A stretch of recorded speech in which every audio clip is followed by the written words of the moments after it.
Hey, Alicia. Hey, Jared. Great to be back. And a very warm welcome to all of you listening to Vibrations and Manifestations. hmm It's good to be here. Did you get that coffee you were hoping for this morning? I did. It's right here. And I have a feeling I'm going to need it. The topic we're diving into today it feels really significant, especially for this time of year. I agree. Welcome, everyone. We're so glad you're here with us. Let's just all take a collective breath together. Okay, so we're at this threshold, right? The turning of a year.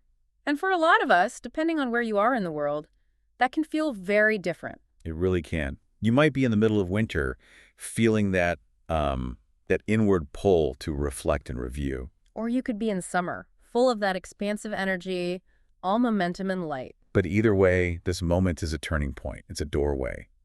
And the truth is, the past year it's stretched you. It's taught you things. It absolutely has. You are not the same person you were 12 months ago. It's just not possible. And that's really the heart of what we want to explore today. This deep dive is not about making resolutions or trying to fix some part of you that you've decided is broken. No, this is about something much more gentle. It's about entering this next cycle as what we're calling an expanded being. It's about allowing the person you are already in the process of becoming to just step forward, to take up a little more space. So think of this as a gentle initiation, a way to meet the next version of yourself. And to understand what that expansion actually feels like, I think it's best to start with our own stories. I agree. Sometimes the biggest shifts aren't loud at all. They're incredibly quiet. So tell me about yours. Okay, so for me, it really crystallized this past holiday season. I was at home in my family's kitchen. The same mugs, the smell of coffee brewing, all very familiar. Good comfort zone. Exactly. And then it hit me like a sudden startling awareness. I looked around and I realized the family hierarchy had completely shifted. What do you mean by hierarchy? Well, my father passed in June of 23, and my grandmother, who was the matriarch, passed in May of last year. And I had this moment where I realized, there are no more real adults above us anymore. Wow. Yeah. That responsibility for, holding the center of things, for making sure that traditions happen. It wasn't passed down in some big ceremony. It settled onto our shoulders over time. And how did that feel, that realization? It was such a dual feeling. On one hand, there was this soft ache, a kind of grief, really, for the loss of being the carefree kid who just shows up. Who just receives the magic? Who just receives it, yes. But mixed in with that was this profound sense of gratitude and perspective. It was a deepening. So the expansion for you was about becoming the one who creates the warmth instead of just enjoying it. That is it, exactly. It was understanding the effort and the love that goes into making that magic happen.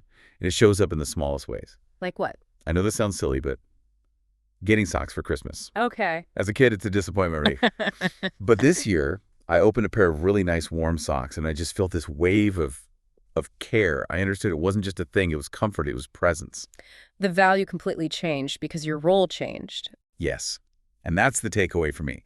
Expansion is holding both of those things at once, the wonder of the child and the responsibility of the adult. It's not losing one for the other. It's holding both. That's a beautiful way to put it. Holding both. It makes me think of my own experience this year, which was different, but I think it has the same theme underneath. Tell me. For me, it was all about movement and reframing. For years, I think I operated under the assumption that growing up meant moving away, that independence was measured in, physical distance from your roots. That's a really common story we tell ourselves, isn't it? It is. Building your own life meant building it somewhere else. But this year, I had this very quiet, very persistent realization that being close to my family isn't regression. It's not moving backward. It's a value. It's a profound value. And choosing to honor that value is the growth. It's the most adult choice I could make right now. So what does that look like in practice? It means a move is on the horizon. It means job searches, looking at houses online, all the logistics and the puzzles and the complete unknowns.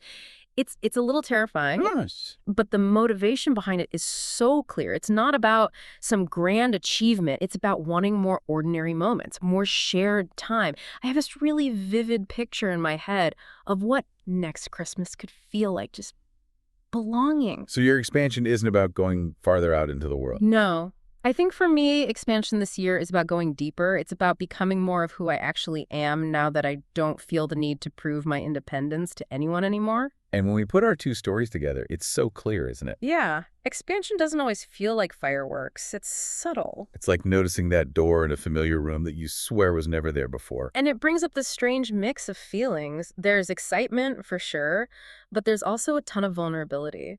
Because you're leaving a known way of being behind. And that's why we wanted to define it.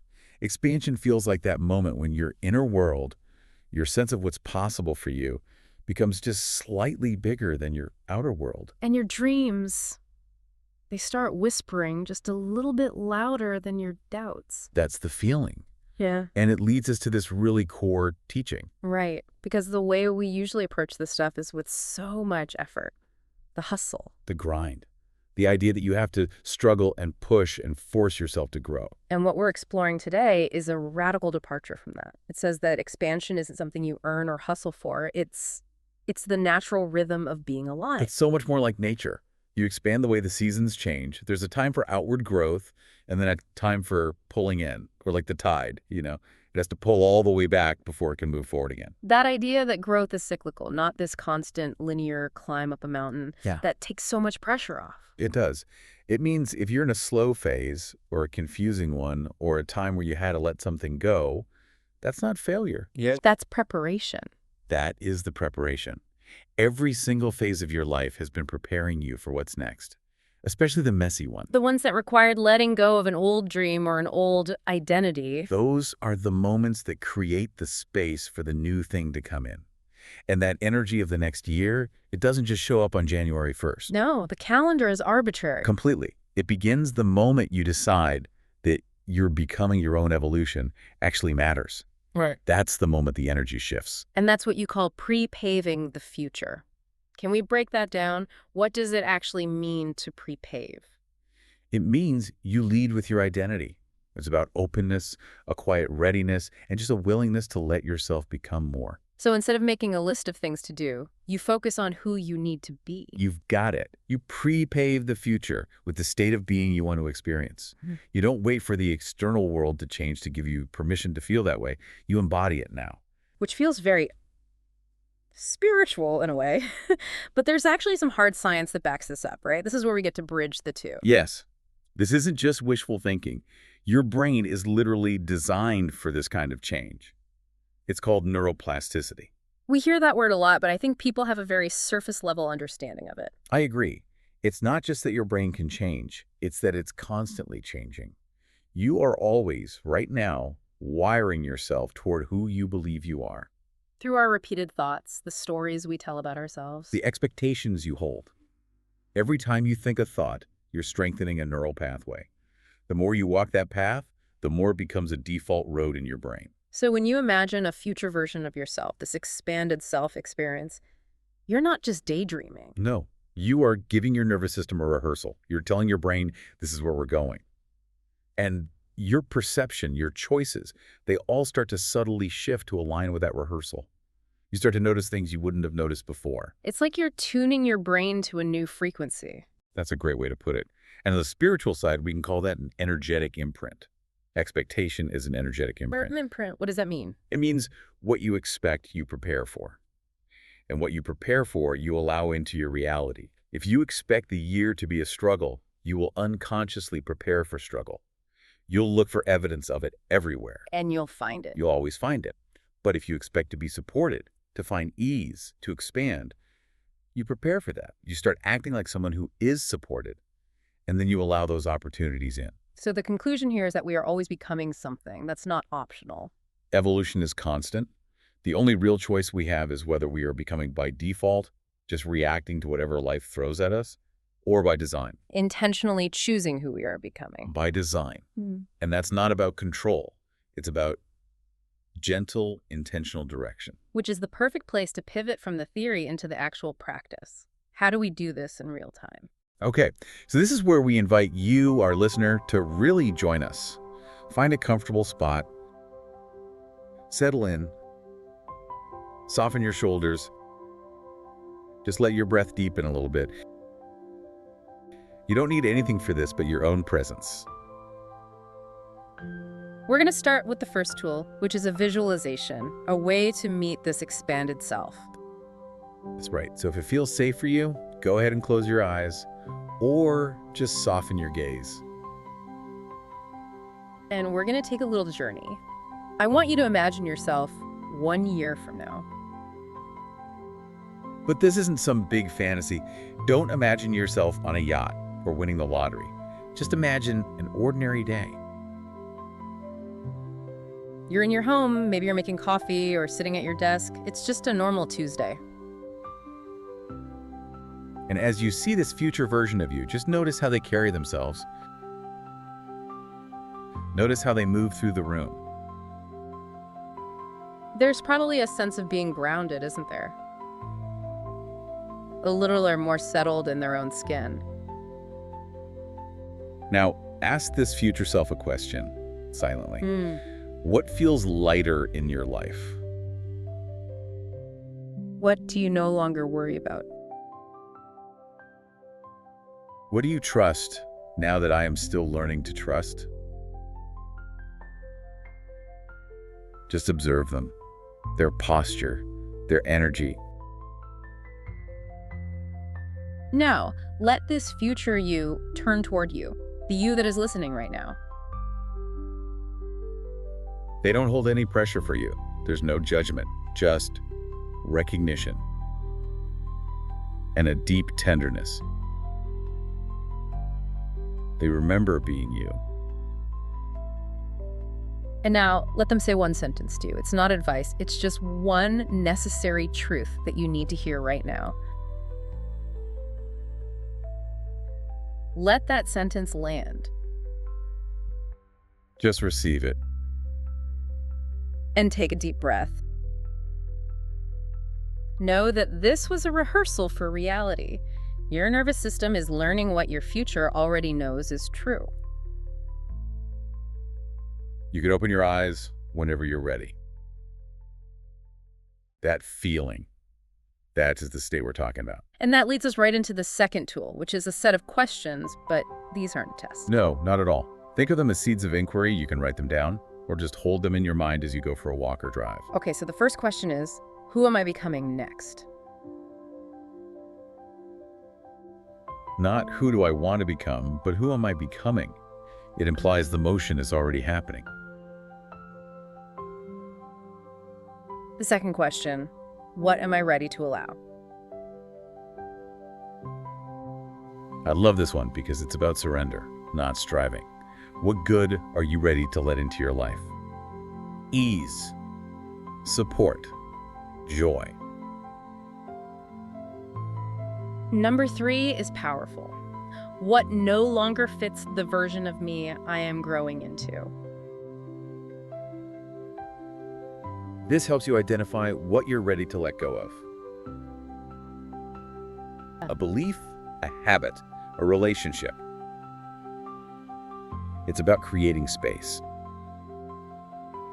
And the final question, what would it feel like to trust this expansion? This one is purely somatic. It asks you to step into the feeling state of trust, just for a moment. And the key here is not to force the answers. Let them arrive sideways, in the shower, in a line from a book, while you're making dinner. This is how your future self begins to speak to you in whispers. Which brings us to the third tool, which is designed to anchor all of this, to make it real. This is the identity pre-paving practice. It's very simple, but very potent. You're going to choose one identity phrase for the coming year. Not a goal, not a to-do list. An identity, state of being, and it must start with the words, I am becoming. Can you give us some examples? Of course, it could be, I am becoming someone who trusts herself. Oh. Or, I am becoming someone who allows ease. I am becoming someone who moves with clarity. I am becoming someone who feels at home in her life. It should be something that resonates deep in your bones. And once you have your phrase, You activate it. Say it quietly to yourself. Then maybe in the car, say it a little louder. why is saying it out loud important? Because your brain listens to your own voice. Your body believes in repetition. And the future, well, it begins to organize itself around what you claim is your identity. So you're pre-paving. You are becoming them now. You're not waiting for someday. You're collapsing the timeline. And this is all wonderful, but we also have to be real. It's not always going to feel good. No, expansion can feel incredibly uncomfortable. So we need a plan for that. Let's call it manifestation debug mode. Okay, let's clear that static and tune into the magic. First, we have to understand what's happening when we feel that discomfort, that urge to shrink back. It's contraction. And you have to remember, your nervous system is wired to protect what is familiar. Safety is its #1 job. Even if what's familiar is limiting or painful. Even then, familiar pain can feel safer to the nervous system than unknown joy. So when you start to grow, your system sounds an alarm. It's just asking, hey, is this safe? Are you sure about this? So that discomfort isn't a sign that you're failing or sabotaging yourself? Not at all. It's a sign that you're succeeding. It's a sign that you are stretching beyond your old identity. It's a good signal. Okay, so what are some of the ways we might shrink back or resist without even realizing it? Well, one of the biggest ones is minimizing your desires. You have a big, beautiful hope, and then you immediately say, oh, but it's not that important, or I'd be fine without it. You talk yourself out of it before you even start. Exactly. Another one is postponing joy. I'll be happy when, I can relax after. You're putting your own well-being on hold, waiting for permission that never comes. I see this one a lot. Making yourself smaller in conversations. Holding back an idea you have or not stating a need you have. Yes, because the expanded version of you takes up more space, and that can feel threatening. And the last one is feeling guilty for wanting more. Comparing your dreams to someone else's struggles and deciding you have no right to ask for anything. So if we notice ourselves doing one of these things, what's the pivot? How do we handle it in the moment? You get somatic, you get back into your body. The instruction is simple. Just place one hand over your chest, feel the warmth of your own hand, Grounding yourself in the physical. and then you say, very softly to yourself, this is a moment of expansion. I am safe to grow. Let your body hear it. Reassure the nervous system first. Before you try to reason with the fear. Exactly. Once you feel a little more settled, you ask one gentle question. What would my next self do here? Not my perfect self, not my 10 years from now self. No, just my next self. The one we met in the visualization. They're just one step ahead. They remember this feeling. What would they do? And the answer is probably not some huge dramatic leap. Almost never. It's about focusing on the smallest possible step. Can you say one honest sentence? Can you set one tiny boundary? Can you trust yourself for just this one moment? Because expansion happens in inches. That's the whole secret. Each time you choose that tiny bit of growth over contraction, you are teaching your nervous system that becoming more of you is safe. And over time, it becomes your new default. So to pull all of this together and help it really integrate, we want to leave you with a few companion questions for the week. And again, these aren't meant to be solved right away. Just write them down, hold them in your mind. We're repeating a few because they are that important. First, who am I becoming next? Second, what am I ready to allow? And the third, which is so crucial, what part of me is asking to be trusted? And as you sit with these, please allow for messy, honest, unfinished answers. It's okay to start a sentence with, I don't know yet, but... That's how the future speaks to you, quietly, in fragments. Every time you sit with these questions, even for a minute, you are saying yes to your next self. And now, to really anchor this in, we're going to transition from thinking about expansion to truly feeling it. We're going to do one final guided visualization together. This is where the becoming happens, in the body and in the nervous system. This is how we rehearse our safety and growth. So once more, find a position that feels supportive. Settle in. And just allow your breath to slow down without any force. I want you to imagine that you're standing in a wide open place. Maybe it's a field at dusk or a shoreline at dawn. The ground beneath you is steady and solid. The air you're breathing is clean and fresh. There is space all around you. Behind you lies the year you've just lived. See it back there. It is honored. It is complete. It is a closed chapter. And ahead of you, the next year stretches out like a horizon. There's a soft glow, a sense of warmth and possibility.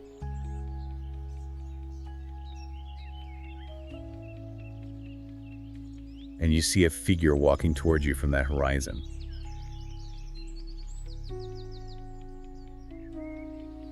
As they get closer, you realize it's you. It's your future self 1 year from now.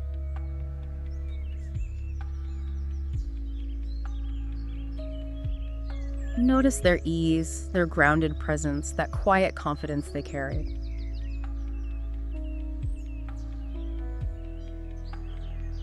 They look at you, and their eyes are filled with recognition and so much gratitude.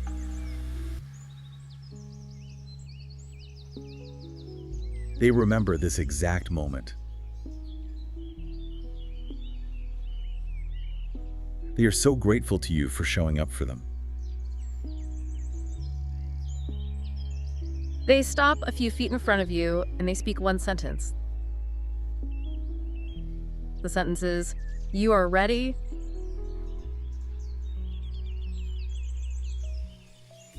Just let those words land in your body. Feel the truth of them settle into your bones. You are ready.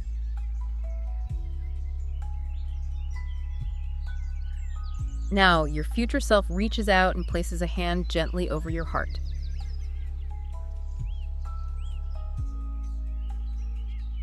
And in that moment, you realize you have been walking toward each other all along.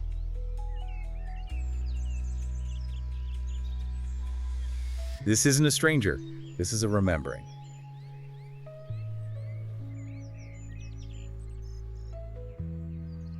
And now I want you to take one step forward and gently merge with this future self.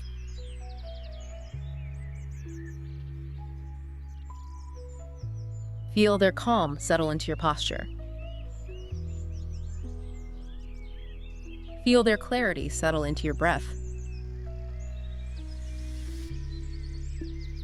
Feel their self-trust become your self-trust. You are remembering who you are becoming.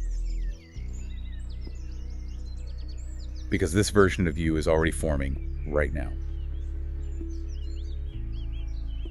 Take one more slow, deep breath in and carry this feeling with you as you gently bring your awareness back to the room.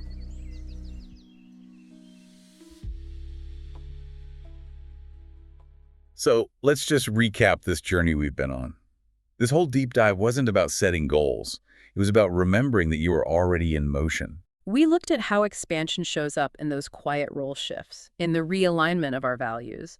We talked about growth being cyclical, like nature, not a relentless linear push. We connected it to the science, how your brain is literally wired for expectation, giving you the power to become by design instead of by default. And we learned how to spot that moment of contraction, that urge to shrink, and how to gently pivot back toward growth, one tiny inch at a time. So if you're going to take one single truth away from our time together today, let it be this. Expansion begins the moment you say yes to your next self. You don't need the whole map. You just need to be willing to grow toward it. And to anchor that willingness, we have one final invitation. Before your day ends, write down one sentence. Your identity intention. It starts with, I am becoming. Put that sentence somewhere you will see it. Whisper it to yourself when you feel unsure.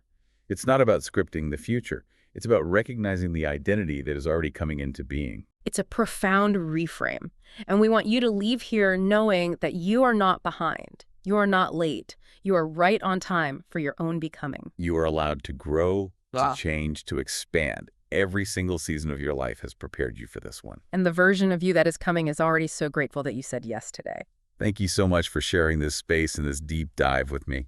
It was my pleasure. And thank you, our incredible listener, for joining us. We will talk to you again very soon.